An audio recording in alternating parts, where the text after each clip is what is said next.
பிஎஸ்என்எல்ல எப்படி வந்து caller tune set பண்றது அப்படின்னு நிறைய பேர் கேட்டிருந்தீங்க. ஸோ அதுக்காக தான் இந்த வீடியோ. மை பிஎஸ்என்எல் டியூன்ஸ் அப்படிங்கிற இந்த ஆப் மூலியமா நீங்க வந்து காலர் டியூன் செட் பண்ண முடியும். அதுக்கு முன்னாடி ஒரு விஷயம் சொல்லிக்கிறேன்.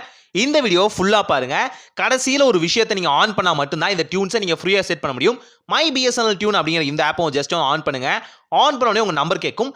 பிஎஸ்என்எலோட உங்க நம்பர் கொடுத்து அங்க வர ஓடிபி வந்து சரண்டர் பண்ணி அக்கௌண்ட் வந்து கிரியேட் பண்ணீங்க இந்த ஆப்ல. இப்போ பாத்தீங்க அப்படின்னா உங்களோட ரீஜனல் லாங்குவேஜ் பார்த்தீங்கன்னா கேட்பாங்க. உங்களுக்கு எந்த லாங்குவேஜ் வேணுமோ, நீங்கள் சவுத் இந்தியன் லாங்குவேஜ் இருந்தாலும் சரி, நார்த் இந்தியனாக இருந்தாலும் சரி, அந்த லாங்குவேஜ் சூஸ் பண்ணிங்க. நான் ஜென்ரலாக இங்கிலீஷ்னு சூஸ் பண்ணிக்கிறேன். இப்போ ஓகே கொடுத்ததும் கரெக்டாக பார்த்தீங்கன்னா உங்களுக்கு மேனுவல் எல்லாமே கொடுப்பாங்க. இப்போ உங்களுக்கு எந்த சாங்ஸ் வேணுமோ அதை அழகாக கேட்டு நீங்கள் என்ஜாய் பண்ணிக்க முடியும். ஆட் ஃப்ரீயாகவே. எஸ், இதுக்கு ஆட்ஸ் எதுவுமே வராது. மற்ற ஆப்ஸ் எல்லாம் பார்த்தீங்கன்னா ஆட்ஸ் வரும் 4-5 சாங்க்கு அப்புறம். நீங்கள் மற்ற ஆப்ஸ் ரீஜனல் ஆப்ஸ்லாம் பார்த்தீங்கன்னா அதில் வந்து அடுத்தடுத்த சாங்கில் ஆட் வரும். இதுக்கு அப்படி இல்லை. ஸோ இது ஒரு விஷயம். அது மட்டும் இல்லாமல் நீங்கள் காலர் டியூனுக்கு மட்டும் ரிங்டோன் வந்து செட் பண்ணாமல் நீங்கள் வந்து பிரேக் டைமிங்காக இருந்தாலும் சரி, லோ பேட்டரியாக இருந்தாலும் சரி, இல்லை ரோமிங்கில் இருக்கீங்க,